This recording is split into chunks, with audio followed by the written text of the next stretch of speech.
Friends, Jaganmohan Reddy జనంలోకి వచ్చి వెళ్ళిన ప్రతి సందర్భంలోనూ టీడీపీ అసహనంతో రగిలిపోతున్న మాట వాస్తవం. ఈ ఆక్రోశాన్ని, ఆవేశాన్ని వెలిబుచ్చడానికి తాజాగా ముఖ్యమంత్రి సహా కొంతమంది మంత్రులు మీడియా ముందుకు వచ్చి తమ ఆక్రోశాన్ని వెలిబుచ్చారు. తాజాగా జగన్మోహన్ రెడ్డి నిన్న పర్యటన ముగించుకొని వచ్చిన తర్వాత, ప్రజాస్పందన చూసిన తర్వాత ఆయన మీడియాతో మాట్లాడాలనుకున్నారు. ఇవాళ మీడియా సమావేశం ఏర్పాటు చేసి రాష్ట్ర ప్రభుత్వంలో దిగజారుతున్న ఆర్థిక పరిస్థితులు,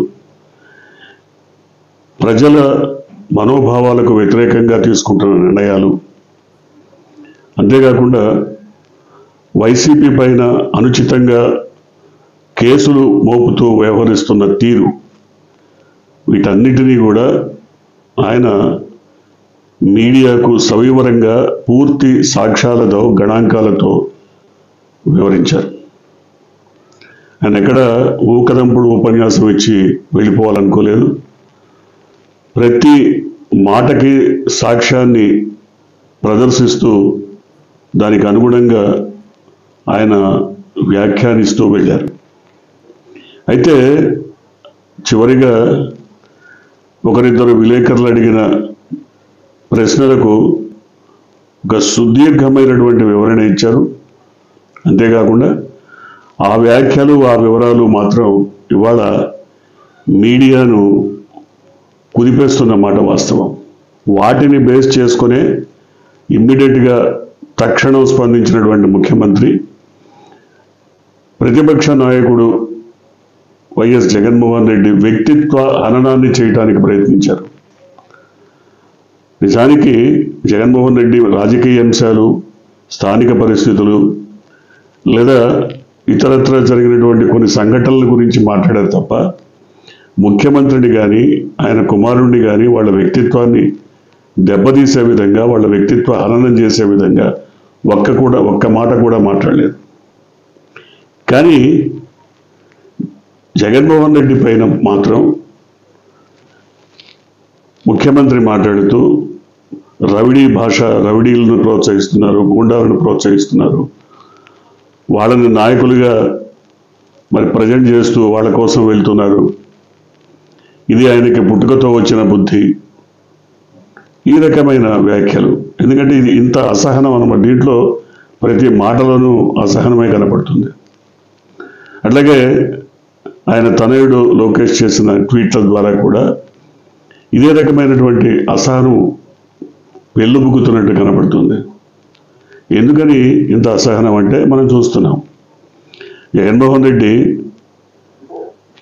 వినుకొండలో మరి నడి రోడ్డు మీద రషీద్ను చంపినప్పుడు వెళ్ళినా, అట్లాగే గుంటూరులో మిర్చి రైతుల కోసం వెళ్ళినా, ఆ తర్వాత తెనాల్లో విచక్షణరహితంగా మరి ప్రవర్తించినటువంటి పోలీసుల దాష్టీకాన్ని ఎదుర్కోవడానికి వెళ్ళినా, లేదు రాప్తాడులో తమ కార్యకర్త చనిపోయినప్పుడు పోదార్చడానికి వెళ్ళినా, పొదిలి వెళ్ళినా, పొగాకు రైతుల్ని పరామర్శించడానికి, నిన్న సత్తెనపల్లి వెళ్ళినా, ఎక్కడికి వెళ్ళినా వాళ్ళు వైసీపీ కార్యకర్తలు కానీ, నాయకులు కానీ, జగన్మోహన్ రెడ్డి కానీ ఎవరిని కార్యకర్తలకు పిలిపివ్వడం లేదు. మీరు రండి, తరలి రండి అని ఎక్కడ పిలిపివ్వడం లేదు.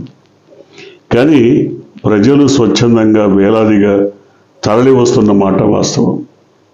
అది ఎవరు కాదనలేని సత్యం. అందువల్ల ప్రజలలో ఈ రకమైన మార్పు వచ్చిందన్న ఆవేశం, ఆక్రోశం అది జగన్మోహన్ రెడ్డి మీద తీర్చుకుంటున్నారు. చివరికి భూస్థాపితం చేస్తామన్న దాకా వెళ్ళారు. సో ఒక రకంగా కాదు, అనేక రకాలుగా జగన్మోహన్ రెడ్డిని నిందించాలి, ఆయన వ్యక్తిత్వ హననం చేయాలి. ఆయనే కాదు, ఆయన భార్యను కూడా రంగంలోకి తీసుకొచ్చి ఆమె వ్యక్తిత్వాన్ని కూడా హననం చేసే విధంగా మాట్లాడుతున్నారు. ఇక్కడ పోలిక చూసినప్పుడు ఇవాళ మీడియా ముందు జగన్మోహన్ రెడ్డి ఒక్క మాట కూడా ముఖ్యమంత్రిని కానీ లేదా ఆయన కుమారుడి పైన కానీ వాళ్ళ వ్యక్తిత్వాన్ని వాళ్ళ నైజాన్ని, వ్యక్తిగత అంశాలను ఎక్కడా ప్రస్తావించలేదు. ఎందుకంటే ప్రస్తావించవచ్చు, రకరకాల అంశాలు ఉన్నాయి, రకరకాల అభిప్రాయాలు వ్యక్తమవుతున్నాయి, వాటన్నిటినీ క్రోడీకరిస్తూ ఆయన కూడా మాట్లాడచ్చు. కానీ ఎక్కడ ఆ రకమైన వాటి జోలికి వెళ్లకుండా రాష్ట్రంలో దిగజారుతున్న ఆర్థిక పరిస్థితి గురించి లెక్కలు గణాంకాలతో సహా వివరించారు. రాజకీయంగా తీసుకుంటున్న నిర్ణయాలపైన ఏ రకమైన నిర్ణయాలు తీసుకుంటున్నారు, వైసీపీ నాయకుల్ని దాదాపు ఇప్పటికీ 50 మందికి పైగా వైసీపీ నాయకుల్ని కేసులు పెట్టి అరెస్టులు చేసి వేధిస్తున్న తీరును గురించి వివరించారు. అంతేకాకుండా తాను ఎక్కడికి వెళ్తున్నా అడ్డంకులు సృష్టిస్తున్నటువంటి పరిస్థితులను గురించి వివరించారు. అంతే తప్ప వ్యక్తిగత అంశాల జోలికి వెళ్ళి వాటిని గురించి ఎక్కడ మాట్లాడలేదు. కానీ జగన్మోహన్ రెడ్డి విషయాల్లో మాత్రం ముఖ్యమంత్రి అదే మాట్లాడతారు, ఆ పార్టీ నాయకులు, కార్యకర్తలు, కింది స్థాయి కేడర్ వరకు కూడా వ్యక్తిగత అంశాలనే దూషిస్తూ పరాభవిస్తూ మాట్లాడేటువంటి నైజాన్ని ఒక పరంపరగా తీసుకొచ్చారు.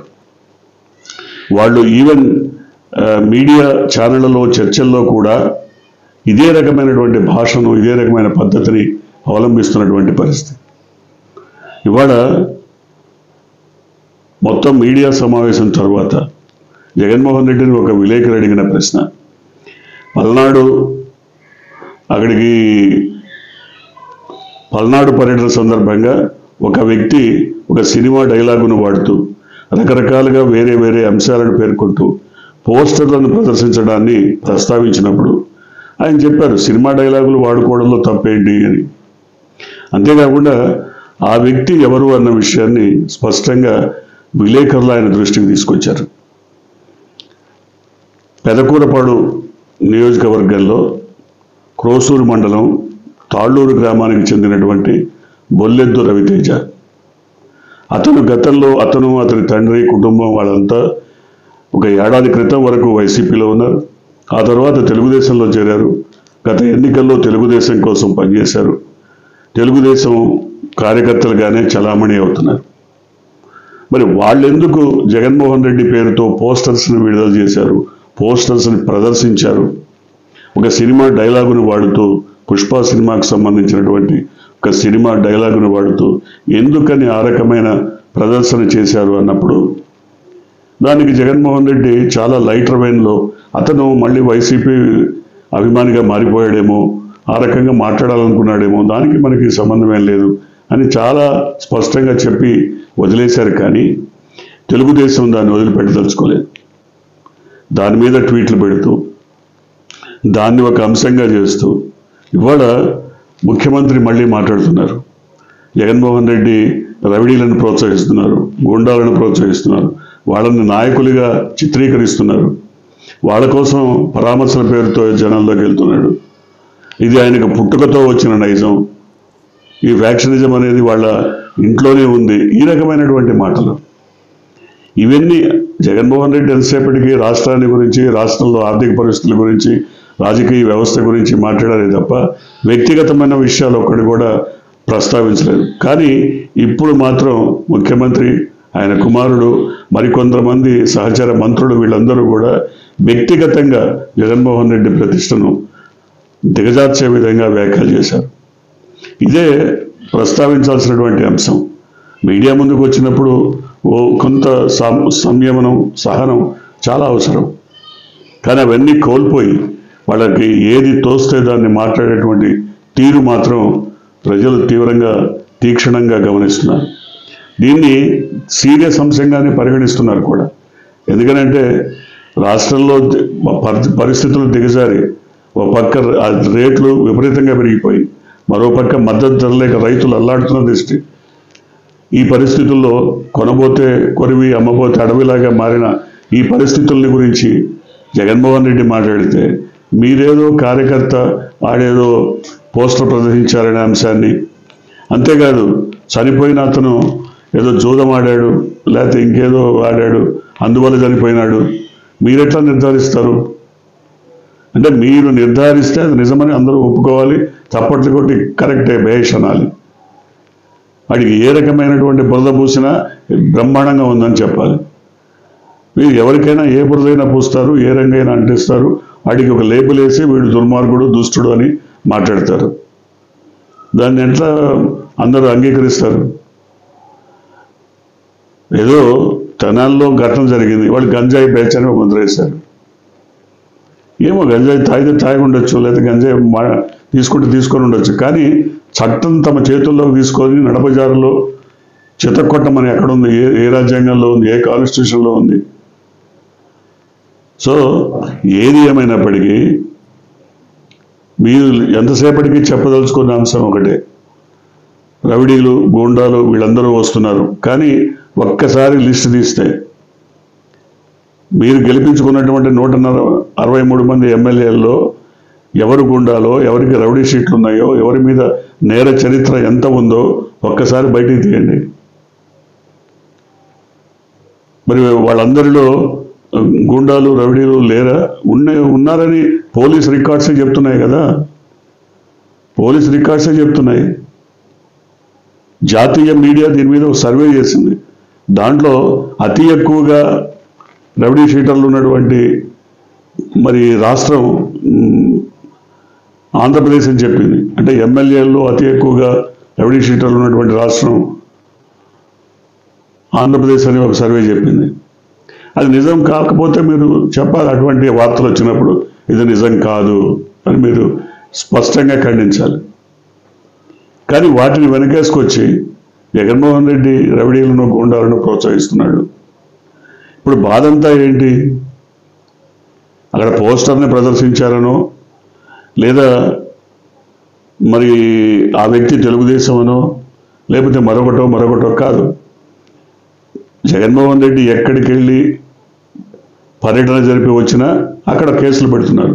నిరసనలో, ర్యాలీలో ఏదో ఒకటి చేస్తున్నామనో, మరొకటో పేరు పెట్టి ఇప్పుడు పల్నాడు వెళ్ళొచ్చిన తర్వాత కూడా 10 మంది మీద కేసులు పెట్టారు. సో ఈ రకంగా చూస్తే కేవలం ఆయన పర్యటనల పైన ఆక్రోశం,